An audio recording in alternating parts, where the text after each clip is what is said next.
తెలంగాణ రాష్ట్రంలో కాంగ్రెస్ పార్టీ రేవంత్ రెడ్డి గారి ప్రభుత్వం 420 హామీలు ఇచ్చి 6 గ్యారెంటీలు 100 రోజుల్లో అమలు చేస్తామని కాంగ్రెస్ పార్టీ తెలంగాణ ప్రజలను ప్రజా వంచన చేసింది కనుక వాళ్ళు ఈ రోజు నుంచి ప్రజా ఉత్సవాల కార్యక్రమాన్ని తీసుకున్నారు.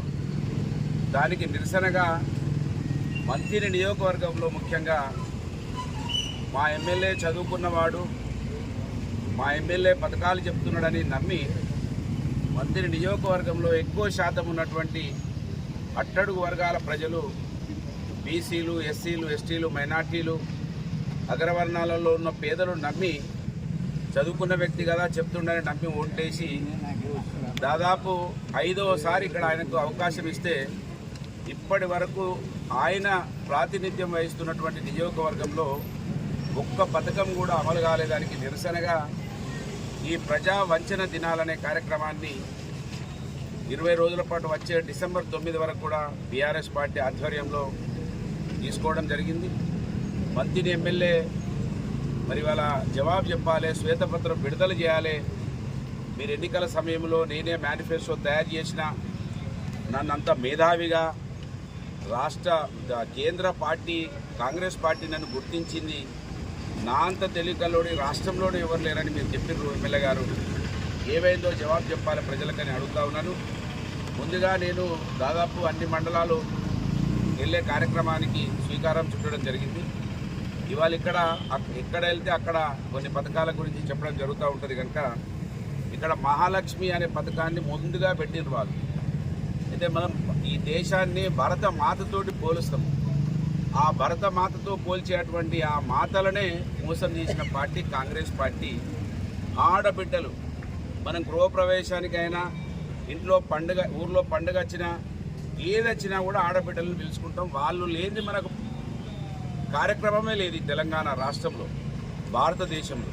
అటువంటి ఆడవాళ్ళనే మోసం చేసినటువంటి కాంగ్రెస్ పార్టీ ఇవాళ మీ గ్రామాలలోకి వస్తుంది కనుక నిలదీయండి, అడగండి ఏం చెప్పిండ్రు, ఏం జరిగింది.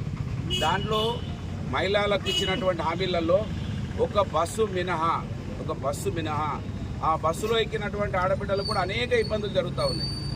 బస్సు మినహా చెప్పినటువంటి 2500 రూపాయలు ఇప్పటి వరకు కూడా రాలేదు. గమనించాలి మహిళా మనులందరూ కూడా. వీళ్ళెంత దౌర్భాగ్యులు, ఎంత మోసగాళ్ళంటే రాహుల్ గాంధీ ఎంపీ ఎన్నికలలో వచ్చి మేము 2500 అకౌంట్లో వేస్తానమని చెప్పిండు. మరి వస్తే మీరెవరు సపోర్ట్ చేయకండి. రాహుల్ గాంధీ చెప్పింది అబద్ధం అయితే మీ అకౌంట్లలోకి 2500 రానట్టయితే ఇవాళ కాంగ్రెస్ పార్టీ వాళ్ళని నిలదీయండి అని నేను కోరుతా ఉన్నాను. అంతేకాకుండా ముఖ్యమంత్రి రేవంత్ రెడ్డి గారు నిన్న మహారాష్ట్ర ఎన్నికల ప్రచారంకి వెళ్ళి 300 కోట్ల అడ్వర్టైజ్మెంట్ ఇచ్చాడు. మన డబ్బులు అవి. ఆడబిడ్డలు మీరు కష్టపడి కట్టేటువంటి ట్యాక్స్ డబ్బులు మహారాష్ట్ర ఎన్నికలలో 300 కోట్ల రూపాయల పేపర్ అడ్వర్టైజ్మెంట్లు ఏమి ఇచ్చిందంటే మేము 2500 రూపాయలు ఇస్తున్నాం, వాళ్ళకి ఆర్టీసీ బస్సు ఉచితం ఇస్తున్నాం, గ్యాస్ సిలిండర్ కూడా ఇచ్చినామని చెప్తా ఉన్నాడు. గ్యాస్ సిలిండర్లు కూడా అక్కడనో ఇక్కడనో ఒకరికో ఇద్దరికి వచ్చింది కానీ 99% ఎక్కడ కూడా పూర్తిగా రాలేదు. గ్యాస్ సిలిండర్ రాలే, 2500 రూపాయలు రాలే. ఇవాళ ఒక బస్సు ఇచ్చి మొత్తం ఇచ్చినామని పేపర్ అడ్వర్టైజులు మహారాష్ట్రలో ఇస్తూ ఉన్నారు. 100 కోట్ల రూపాయలు మన డబ్బులు వృధా అయిపోతూ ఉన్నాయి. ఆ 300 కోట్ల రూపాయలు మన ప్రజలకే వెచ్చిస్తే ఇవాళ మనకు ఉపయోగపడేది. కాంగ్రెస్ పార్టీ ఈ పార్టీ ఉండదని గాంధీ మహాత్ముడు ఆ రోజు చెప్పింది. స్వాతంత్రం ఉద్యమం కోసం పెట్టిన పార్టీ, స్వాతంత్రం వచ్చిన తర్వాత ఈ పార్టీ ఉండద్దని గాంధీజీ గారు చెప్తే ఇవాళ కూడా అదే పార్టీ పేరు మీద నయవంచన చేసుకుంటూ ముందుకెళ్తా ఉన్నారు. నిన్న రేవంత్ రెడ్డి గారు ఎక్కడో ప్రకటించిండు, భారతదేశంలోనే పెద్ద విగ్రహం గాంధీ గారిది పెడతా అంటే వారి స్వయాన మనవడైనటువంటి తుషార్ గాంధీ గారు మా తాత విగ్రహాన్ని పెట్టొద్దు, ఆ డబ్బులను మీరు విద్యకు వైద్యానికి వెచ్చించండి అని తుషార్ గాంధీ గారు స్వయంగా చెప్తా ఉన్నాడు. కనుక కాంగ్రెస్ పార్టీ నయవంచన చేస్తూ ఉంది. కనుక ఇవాళ గ్రామాలలోకి వస్తూ ఉన్నారు. మీరు వాళ్ళని నమ్మి పార్లమెంట్ ఎన్నికలలో కూడా ఓట్లేసారు. ఎంపీ ఎన్నికలలో కూడా తెలంగాణ రాష్ట్రంలో 8 మంది ఎంపీలను గెలిపిస్తే ఇప్పటి వరకు కూడా ఒక్క పని కూడా వాళ్ళు ఇప్పటి వరకు చేయలేదు.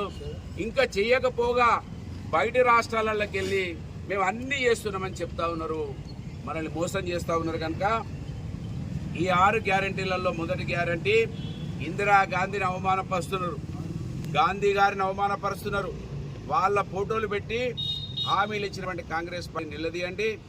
ఈ నిలదీస్తే తప్ప, వాళ్ళ మెలు వంచితే తప్ప, ఏదైతే నిన్న కొడంగల్లో జరిగిందో అటువంటి చర్యలే అయితే తప్ప రాష్ట్రంలో కాంగ్రెస్ పార్టీ ఇవాళ కొడంగల్లో జరిగిన సంఘటన కూడా తీవ్రంగా ఖండిస్తున్నాం. కేటీఆర్ పేరు పెట్టినా ఎవరి పేరు పెట్టినా ఇక్కడ బీఆర్ఎస్ పార్టీ భయపడది. బీఆర్ఎస్ పార్టీ పుట్టిందే తెలంగాణ రాష్ట్ర ప్రజల కోసం అనేది కాంగ్రెస్ పార్టీ గమనించాలి. మీ ఊకదంపుడుల భయపెట్టిట్లకు, మీ పోలీస్ కేసులకు ఇదే పోలీసులు మిమ్మల్ని ఖచ్చితంగా మళ్ళీ 4 రోజుల తర్వాత వీళ్ళే మిమ్మల్ని జైళ్ళకి పంపే రోజులు ఖచ్చితంగా వస్తాయి.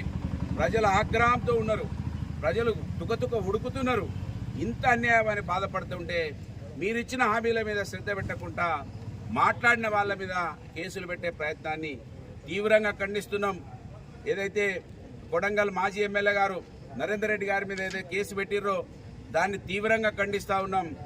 ఈ నయవంచన దినాలలో మా బీఆర్ఎస్ పార్టీ శ్రేణులు కూడా పెద్ద ఎత్తున పాల్గొనాలి, కార్యక్రమాన్ని దిగ్విజయం చేయాలి. కాంగ్రెస్ పార్టీ వాళ్ళను మనం మెడలు వంచితే తప్ప ప్రజలకు న్యాయం జరగదు. వాళ్ళు ఎందుకు జరగదు అంటున్నా అంటే వాళ్ళు దోపిడీ మీద వాళ్ళు దృష్టి పెట్టిండ్రు. వాళ్ళు ఎట్లా సంపాదించుకోవాలి, ఢిల్లీకి మూటలు ఎట్లా పంపాలి దాని మీద దృష్టి పెట్టిండ్రు.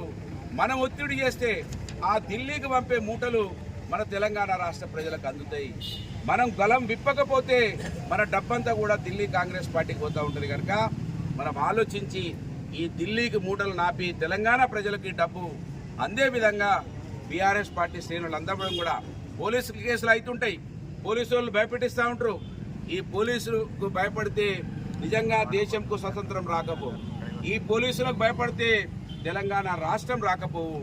తెలంగాణ రాష్ట్రం రాకపోతే మనం అందరం ప్రజాప్రతినిధులు అయ్యేవాళ్ళం కాదు.